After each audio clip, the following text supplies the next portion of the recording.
records. They have provided their findings. Congress has to weigh in on those. They're firing people! This works. If you're just upset because Donald Trump has Elon Musk doing it, then that doesn't make any sense. We have to make sense. We have to agree on certain things.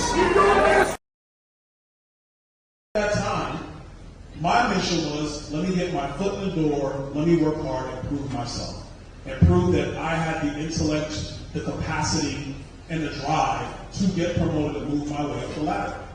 That's what I did. And it's not just me. There's a lot of black people that did that. A lot of Spanish people that did that in the United States of America through the same time. But now we have this false premise that if you don't have these three initials existing in every corporate boardroom and every college classroom, and somehow minority kids cannot get ahead, it is a lie.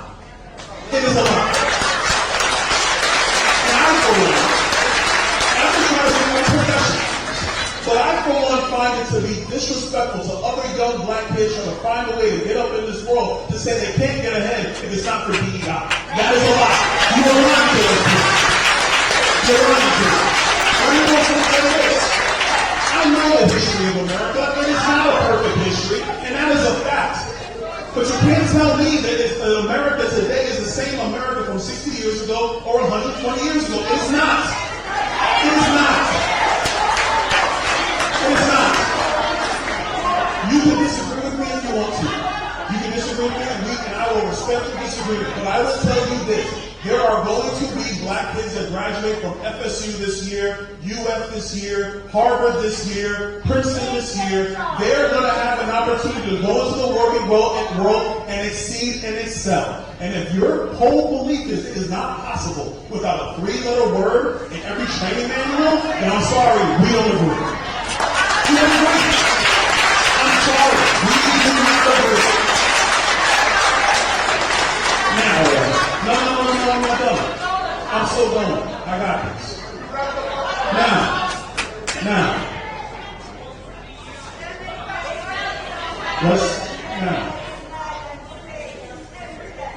let's talk about this one.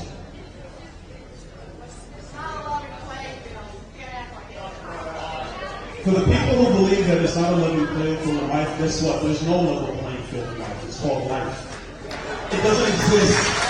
Let's be real about it. Oh, here's what I was going. Thank you. I'm glad somebody talked about level playing field. So let's talk about relationships. My children, let's be honest now. My children have more of an advantage today because they are my sons than I had when I was their age. Because my mother didn't have the relationships that I had. In the NBA right now, this is going to go viral. The news meters will love this one. Turn the cameras on. You're going to like this one. In the NBA right now, LeBron James Jr., Bron is in the NBA right now on the playoff roster for the Los Angeles Lakers. And he can play basketball. But his dad is also the seventh greatest player to ever live. Sorry, MJ's still the best. Let's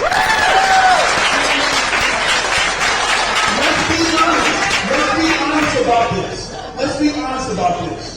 In the world of athletics, if you look at high school recruiting right now, the top talent being recruited in high school basketball are the sons of former players. Why? They have more access, they have more resources, they have more training opportunities, they have more God-given talent. So access and relationships is a fact of life.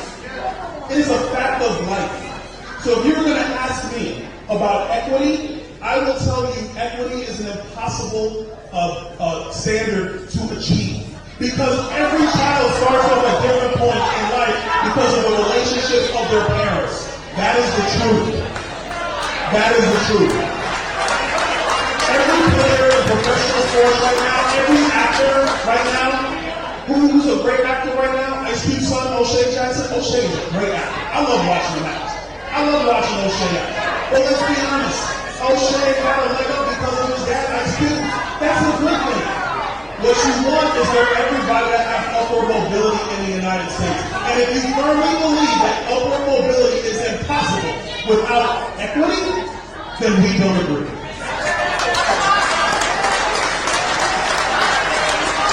All right. Jack Phelps from Fort Worth. Jack Phelps.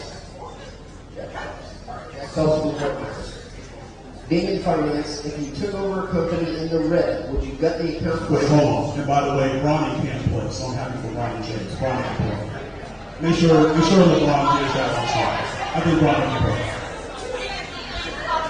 Man, sports is an example. Hold on, Jesse. Man, sports is an example of what I'm saying. What I'm saying is that you have fathers and mothers right now in America who are black, white, and Hispanic, Puerto Rican, Venezuelan, Peruvian, El Salvadoran, whatever. And the ones who have now achieved a success in America today, you know what they're doing, man? They're doing the same thing I know you have done for your family, my mom did for me, is we are trying to set up our kids to be successful. We're not letting our kids go out in the world and be like, well, I had to start from nothing, so good luck, kid. We're not doing that. If you achieve a modicum of success in America, everybody's trying to help the next generation rise to the next level. That is what families have always done. And the beauty of living in America, is that you do have black families in America who have achieved a modicum of success in this iteration of America, and they are now helping their kids achieve a higher level of success. That is a fact, and we should celebrate that. We should celebrate that. What about the white kids that don't have that opportunity? Actually, let's go to this. You have 4 white kids, 4 black kids, 4 Spanish kids who are all starting at the bottom. They're all starting at the bottom for American reasons. All I'm saying is everybody in life rises and falls on merit, opportunity, chances, and yes, luck. Those are the ways. That's the way it works. It's always worked that way. But if you want to tell me that the country today is the same when my mother was going through high school, we fundamentally disagree. It is not the same America. It's not even close. It is not. It's not. Please. Let's get back to Jack, fellas. Tonight's on Jack. Jack, fellas. Have you read the book of my life? All right. Whoa, stop. Don't educate me about my life, sir. Don't do that. Don't, sir. Hold up. Please, hear me on this. I like how everybody's shouting at me, the black guy on the stage with a microphone in his hand saying, have you read this book, read this book? Don't marginalize my life and what I've done. Don't do that. Don't marginalize the life of other black people in this country have done well. Don't do that. Don't marginalize theirs.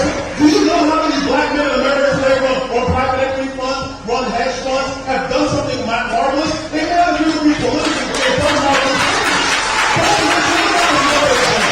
Don't teach me about what they've done. Don't do that. We should celebrate the success of our country, not push them down because you have to have DEI. Now I'm ready for the next question. Thank you, Jack. Being in finance, if you took over a company in the red, would you gut the accounts receivable as the administration has done with the IRS? And the cuts to the department that audit, where are the cuts to the departments that audit the billionaires? Where are the cuts to the departments that audit the billionaires? The cuts to the department that audit the billionaires? Yes.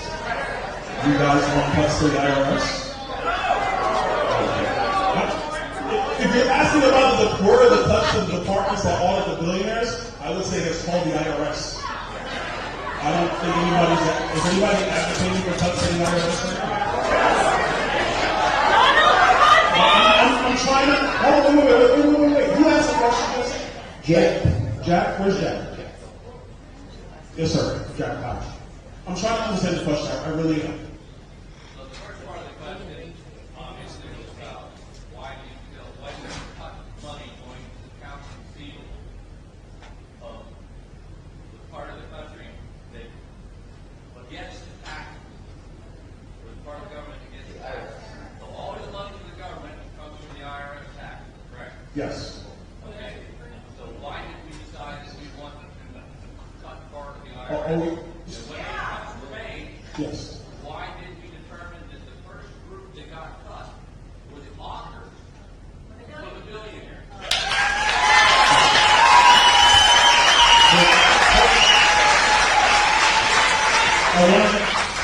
I'm going to relay what I think you're saying, because I want to make sure I answer your question.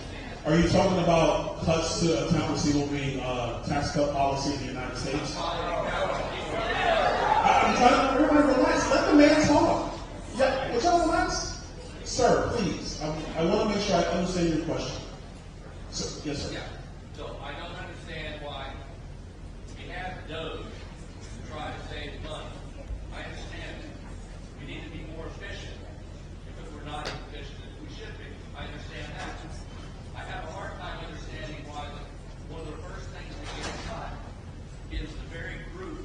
that gets the money to run the government. Oh, you mean like the various agencies? Oh, just the IRS. Why are they cutting IRS? What are you going to do about it? This is everybody's shouting out 4 different agencies right now. So I'm telling you, relax. What got cut was the IRS auditors that are billionaires.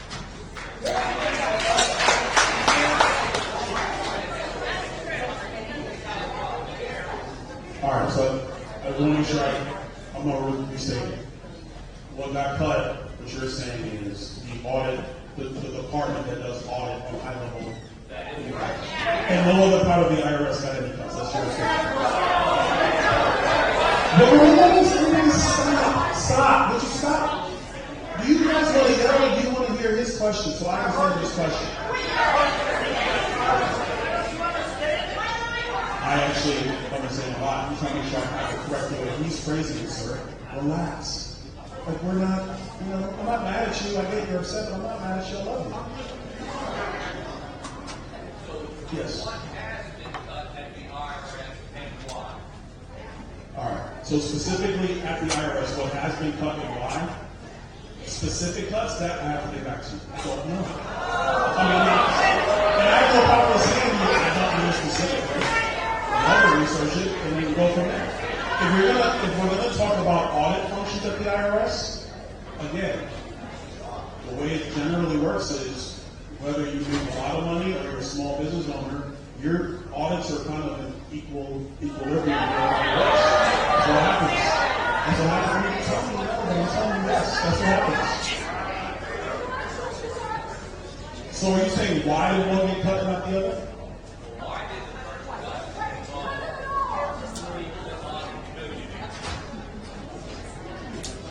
So actually on that one in particular, I have to get back to you on that answer. I do. I will get back to you on that answer.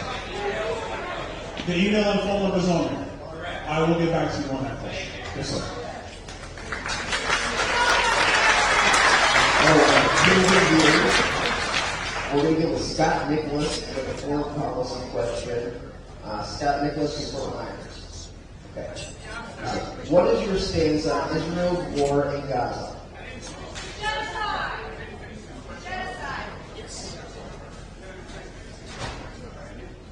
All right, hold on real quick.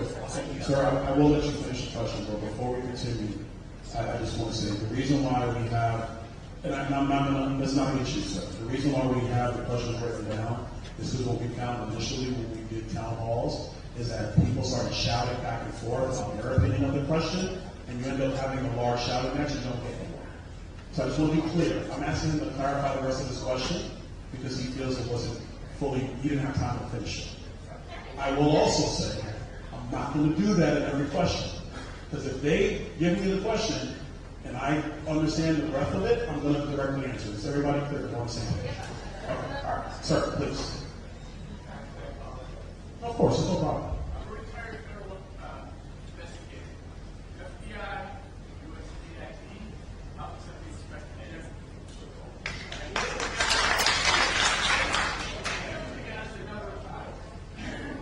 If you go, there's a big difference between Hamas and there's between Hamas and Palestinian people. And there's a difference between the German people and the South.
couple things. First things first.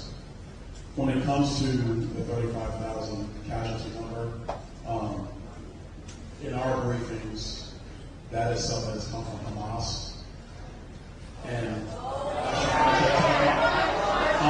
is anybody here vouching for Hamas's accounting? I'm not going to vouch for that. Secondly, and let me say this. Israel, throughout this entire conflict, which is now going over close to 600 days now, through this entire ordeal, Israel has tried to bring food and water into Gaza. You don't have to agree. I've actually seen the briefings. I've seen the trucks myself. What happens is Hamas steals the aid. Hamas steals the aid. Israel has tried to bring aid into Gaza for the Palestinians. Hamas steals the aid. So how are you supposed to operate in a situation where you try to bring aid and then the operational organization in Gaza, which is Hamas, steals it, uses it for themselves, and doesn't provide it to the people?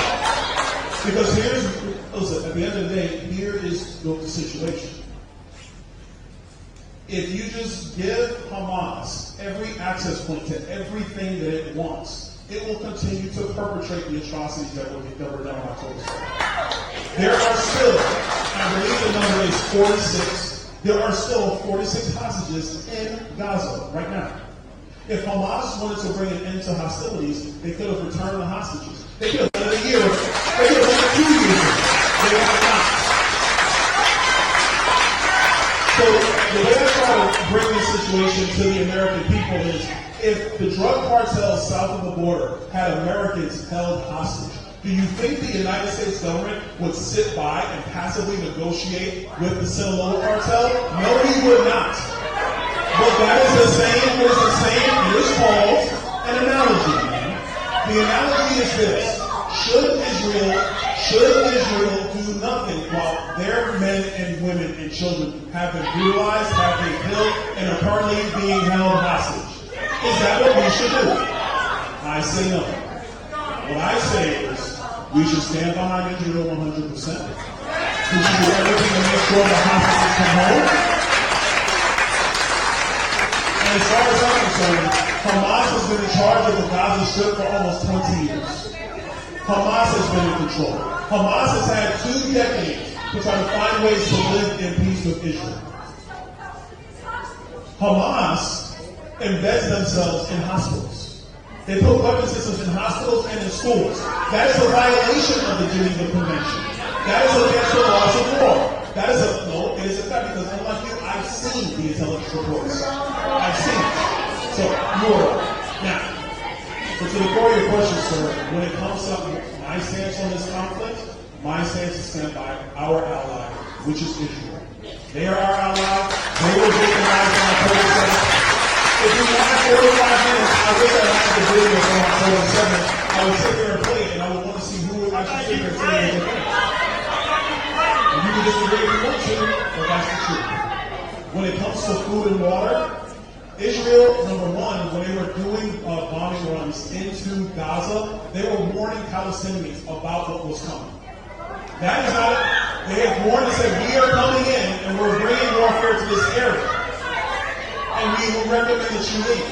At the time, Egypt could have opened up the pass for Palestinians to leave and go into Egypt. The Egyptians said no. They didn't want them in Egypt. They didn't want the Palestinians in Egypt. That's a fact. Israel was saying, let's try to get the Palestinians to go into Jordan. The Jordanians said no. They don't want the Palestinians in Jordan. Israel has their citizens who are still sitting in tunnels buried beneath Gaza to this day. At least 20 of them are dead. At least 20 are dead. And Israeli citizens are saying, can we just get back the remains of our people who were dead? Because let's be clear, let's go back to October 7th. It wasn't Israel that incurred into Gaza. It was Hamas that incurred into Israel. That is a fact. The United States, if you were to ask me, Israel has had far more restraint than the United States has. That is also a fact. Israel has had a lot of restraint. But they were victimized. Their citizens were killed. Their pregnant women have the babies cut out of their womb and the babies put in the oven. That is a fact. And so as far as I'm concerned, there is no moral equivalency here. Hamas started this atrocity. Hamas hides behind civilian populations of the Palestinian people in Gaza. They are using the Palestinians as human shields. That's what they're doing. And so are you supposed to abide by that and let that continue? I say no. If Hamas wants to do this, then Hamas needs to be removed from the face of the earth, in my opinion.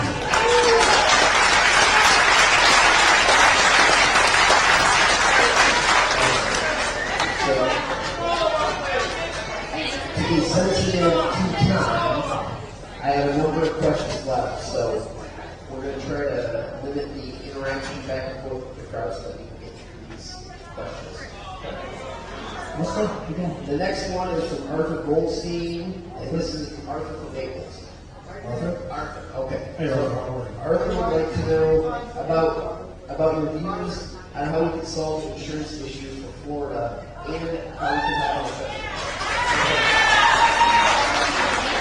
All right, so when it comes to insurance, I think what the government is, what the state has done, a couple of years ago, they went through some iterations of tort reform. And the governor came out, I think about a month ago now, and stated that some of the insurance carriers are trying to either level off their premiums or drop some of them. I will tell you, when I was in the State House, I chaired that committee. One of the things I think that needs to be done from Florida's perspective is we have to examine our reinsurance rate. Not reinsurance rates, we have to examine capital requirements of both the frontline carriers and the reinsurance companies. Theoretically, we're talking insurance, not specific to Florida, but in the market. You want to try to find ways for the carriers to be able to operate and keep the claims, because nobody wants an insurance policy that gets canceled on them. That's not an insurance policy at all. It's a piece of paper. And I'm saying it as somebody who's had his insurance canceled twice. So that's happened to me too. So what we have to get to in my view in Florida is a system where the frontline carriers is the right policy, and then the second side of that is when claims occur, and claims do occur, what people really won't want anything else is for the payments to be made popular. And so there's some stuff in the justice that you're going to have to do, some stuff around carriers, etc. I think that's where we're going.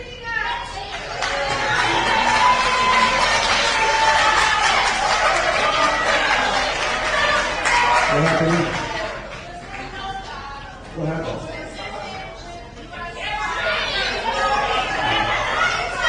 Next question.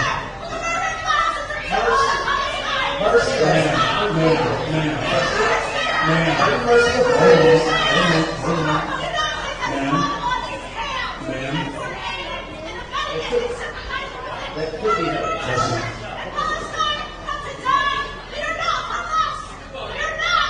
The Palestinians have voted for Hamas, and they have not done anything to remove Hamas. So if you want to have a shouting match with me, let's have a shouting match on the facts. The truth is that Hamas held elections one time, and they never held elections again, because they would prefer to keep the Palestinian people under their boots.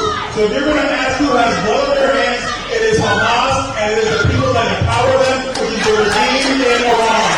That's the truth. If you want to have a shouting match with me, please call the facts. Next question.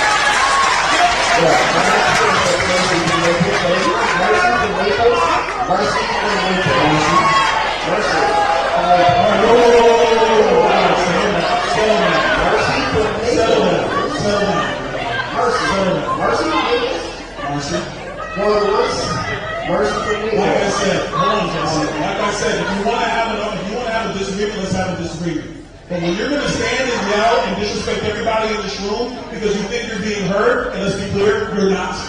Let's be very clear. You're not. What you're doing is better now, and you're being disrespectful. You, ma'am, you are being disrespectful. And I will respect you, and I will honor the fact that you are here trying to get answers. But if you're going to hold this thing up and be disrespectful, then that's time for you to be removed. Because you're disrespecting everybody else in this room. You try to have answers to know what's going on in the United States. They did not come here to yell, man. They didn't come here for that. You can leave. Okay, Marcy All right, so Marcy would like to know, I'm wondering,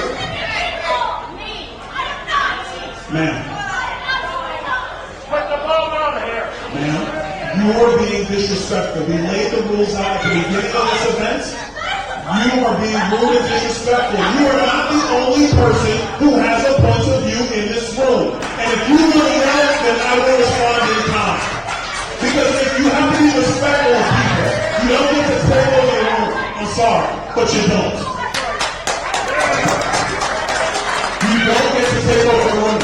So, Marcy from Naples was wondering why you and Congress are not addressing cutting funding to U.S. aid, which has affected food pantries in your district. There's no food at the centers. U.S. aid. So specifically the USAID, the problem in USAID is that there are many great programs within that are actually against American interests. And so like I said earlier, when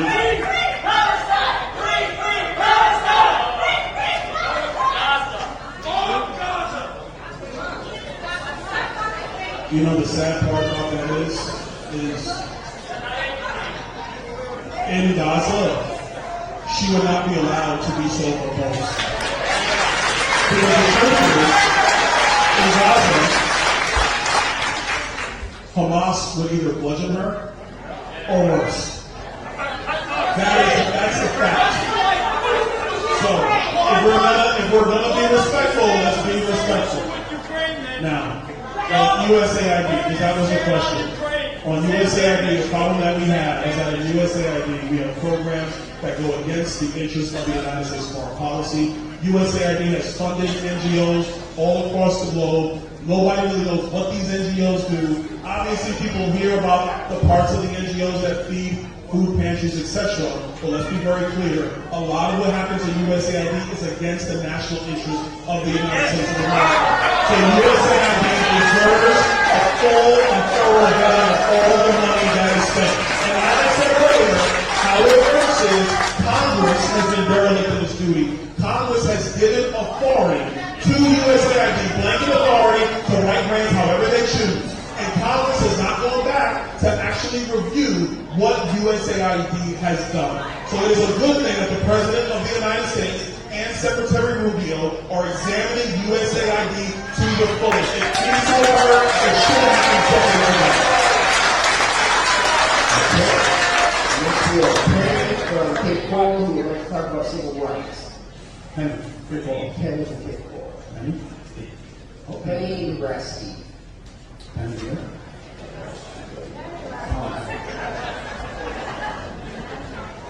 How about Renee Beck from the Sierra? Renee, okay, all right.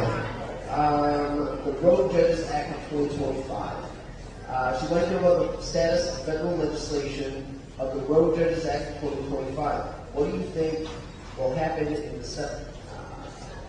Since it passed the House, how do you vote this thing?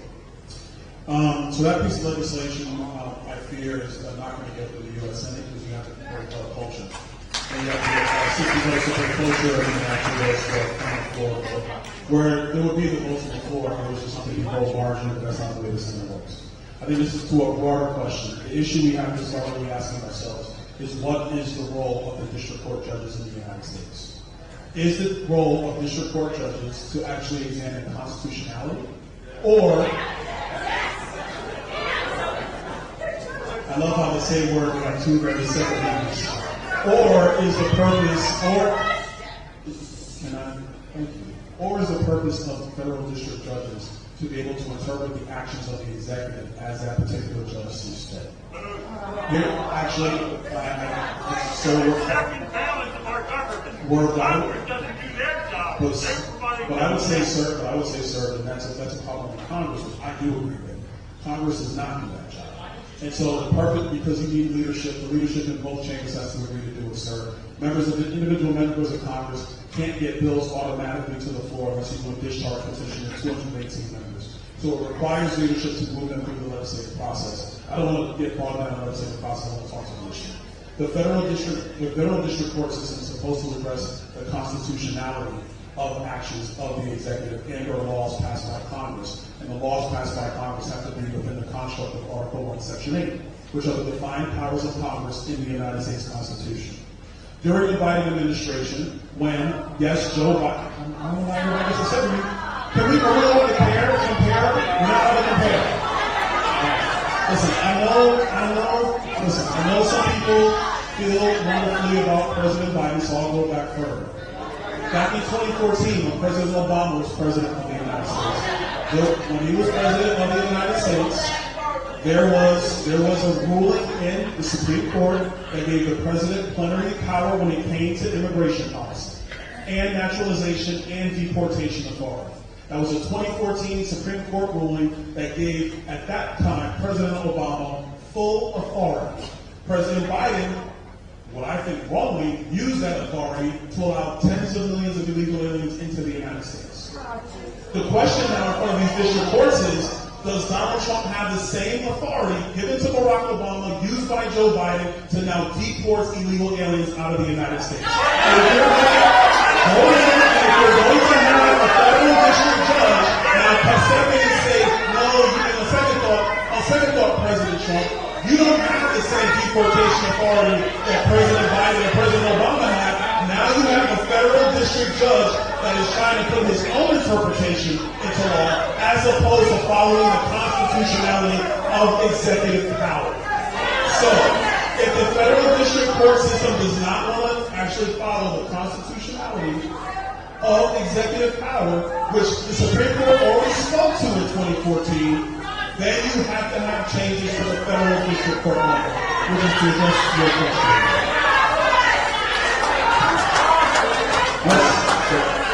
Let's talk about due. Let's talk about, because I heard from the crowd. Let's talk due process. Let's talk due process. I'm glad to talk. Let's talk. Do you want to yell or do you want me to talk about due process? Does an illegal alien in the United States have more due process than an American citizen? The answer is no. They do not. An illegal alien in the United States does not have more. Sir, you're looking to hear, but you can't because everybody around you is yelling, so you can't hear. An illegal alien in the United States does not have more due process rights than an American citizen. They do not. No, they don't have the same, sir, because they're not a United States citizen. That's a fact. Number two, and more important, this is so fun. Number two, and more important. Number two, and more, relax, sir, relax. Number two, and more important. President Biden abused the asylum procedures of the United States government and allowed tens of millions of illegal immigrants into the United States. We do not have enough trial judges to adjudicate all of their asylum. No, that's Joe Biden's fault for letting them in the first place. That's Joe Biden's fault. And we're going to after it. Now you're going to saddle the American people. You're going to saddle the American people with having to go through immigration hearings on tens of millions of people because Joe Biden was derelict in his duty of following the law? I say no. And we also agree all the people of the United States, because the people of the United States overwhelmingly have said, over 60% in poll after poll after poll after poll, have said that they support deportation proceedings of illegal aliens in the United States. They support it. What I will tell you is, go talk to the poor ladies in Chicago, Illinois, when their rec centers have been overrun by illegal aliens. Go talk to the mothers in New York City who had their playgrounds taken away from their children because of illegal immigration. Go talk to the people who are poor veterans, poor on the streets of America, while illegals are getting credit cards to stay in five-star hotels. And if you think that that is an equitable distribution between illegal aliens and United States citizens, then this is where you and I disagree. With that said, if you'd like to go away, if you'd like to rapid fire rounds. All right, we have three. If we can go rapid fire, we're going to go three and wrap it up. What has the right to determine what a child reads? The parents, the ministers, the government, or other strangers? This is Barbara Resnick from Naples. Barbara. Hi, Barbara. How you doing? In 2017, I'm sorry? who has the authority? Is that the correct program? Okay. In 2017, I passed legislation in the state of Florida, Red Scout signed it into law, that allowed for parents and community members to be able to examine all instructional materials in front of children in Florida schools. There was a process that was set up in that bill that when parents or community members, this is, again, regardless of your politics, the bill language, because I wrote the bill, parents, community members could examine all instructional materials. They could take that instructional material to the local school board and they could present that to the local school board. And the local school board would then have the authority, because you've asked to remove that material from the schools or leave it.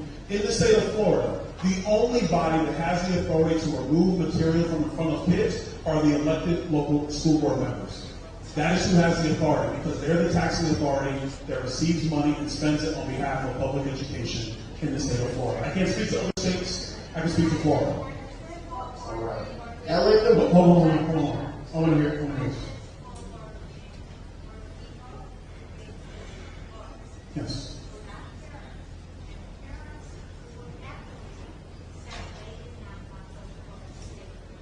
And then that's what I said again. I wrote the law. So it's the law in Florida today. It is parents or community members. So community members, and the reason why, and I'll tell you exactly why, the reason why the language is drafted that way, because I drafted it, is because community members, let's say in Southwest Florida, let's just be honest, the bulk of taxpayers in Southwest Florida do not have children in K-12 schools. We have a lot of retirees who pay taxes as well. So their money goes to fund instructional materials. So the way I drafted the bill was, if you're a parent and or a taxpayer, community member in that county, you have the authority to bring instructional materials. The final say was the local school board. We have a school board member in the room today. The local school board is the body that votes up or down on whether an instructional material can be in that classroom. I'm going to say it. That's what democracy looks like. That's literally what democracy looks like. People brought a grievance to the governing body. The governing body made a decision whether to keep it or not. And if we can't abide by that ruling, then how are we ever going to agree on how to do anything? Next question. Ellen Wood, what will you do to protect our Social Security and Medicare benefits? So this is a great question. Glad you asked. So here's the thing. First of all, nobody's touching Social Security. Technically speaking. All right, we're in rapid fire now. I'm trying to address Ellen's question. Respect Ellen. If you don't want to have respect for me, please respect Ellen. I'm trying to address the question. What happens right now in budget reconciliation, which is the process, Social Security is not allowed to be touched in budget reconciliation. So there is nothing going on with Social Security. The president has been clear. He does not want anything happening to Social Security. He wants to preserve the program for seniors and retirees. When it comes to Medicare, the president has also been clear. He does not want to touch Medicare at all. If anything happens in Medicare, it would be to get some of the waste and fraud out of the system so the benefits are actually being allocated to seniors who are on the program. That's a good thing. I raised earlier, relax everybody, let me just give you information. Go Google it, and then if you don't agree.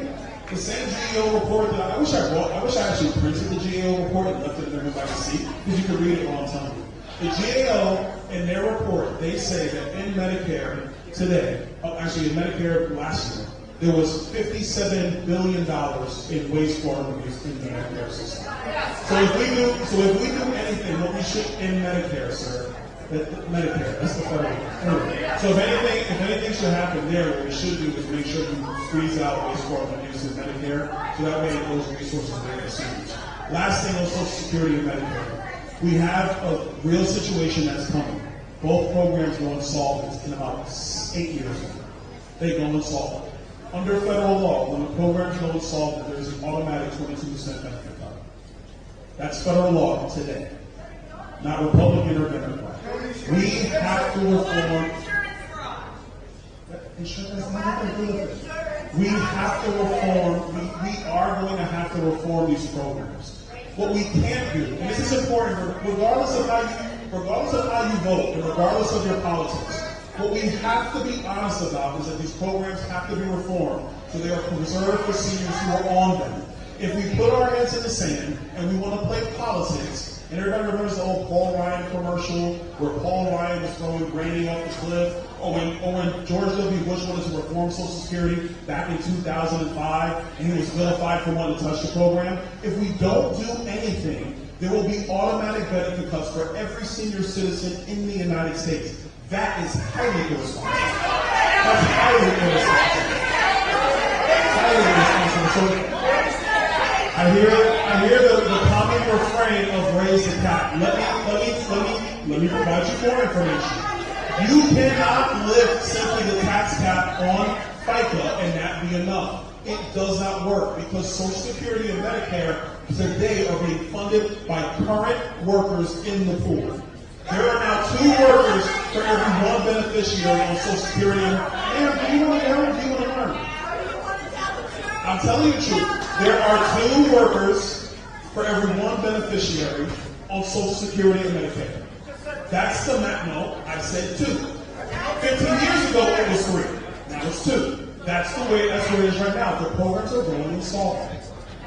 We have to be honest as Americans to fix these programs and not use them as political weapons against one side or the other. Listen, if you're more than happy to play red versus blue, Republican versus Democrat, blood versus crip, or whatever you want to do, if you're happy to do that, as opposed to actually being honest and responsible in preserving these programs, that's a very sad thing.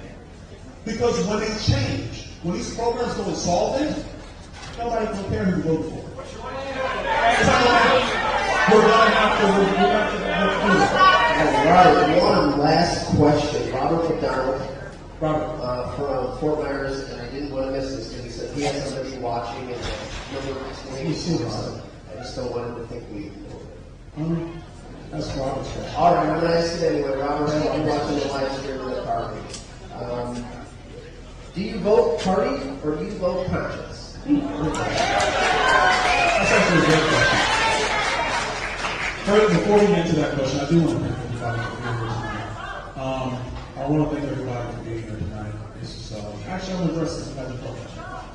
Thank you for being here. I know that it's obviously a very spirited debate, and that's okay. That's the purpose of our country. We're allowed to disagree. We're allowed to have disagreements. That's what elections are for. And then in 2 years, there'll be another election. I love you too, man. Bye-bye. Have a good evening.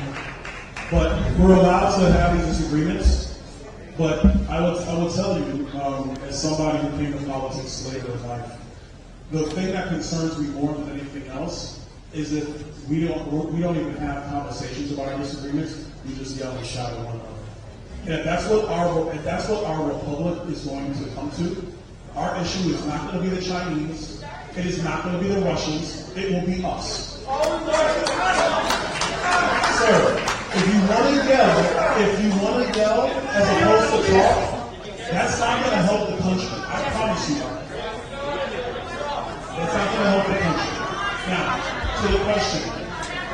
I'm going to answer 2 things. First, I'm going to answer the and then I'm going to answer the piece. I'm going to answer the piece about, and I'm going to answer the piece of do I vote party or conscience. First of all, something was made about, I missed votes. Yes, I did miss votes. And I'll be totally honest with you. One of the big days of votes, 2 days of votes I missed is because I was helping President Trump campaign for president. And so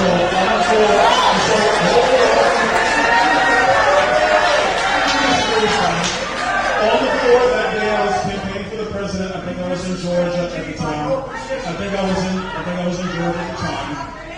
There was a series of amendment votes on the floor, an appropriations vote. There was about 50 amendment votes on the floor that day. So obviously I missed those votes. Now, do I vote party or conscience? I vote Constitution. I vote Constitution. If you actually examine my voting record, there are votes that House leadership will say we recommend a yes, and I vote no. Because I vote Constitution, I vote does it make fiscal sense, I vote common sense, and then yes, I vote conscience.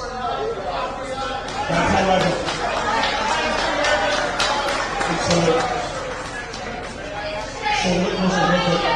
Hold on, everybody. Now, we went through a lot of questions.